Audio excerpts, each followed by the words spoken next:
V Zatariju, največjem jordanskem begunskem taborišču, je trenutno okoli 45.000 beguncev. Med njimi so tudi otroci.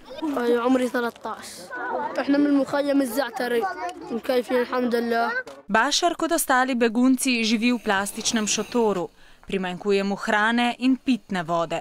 Zato se tudi tu mora boriti za svoje preživetje. Bašar si drobiž prisluži tako, da v taboru prodaja čaj.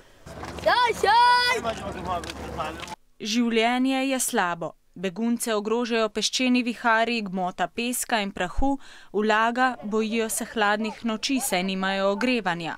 Kljub vojni v domovini si želijo domov.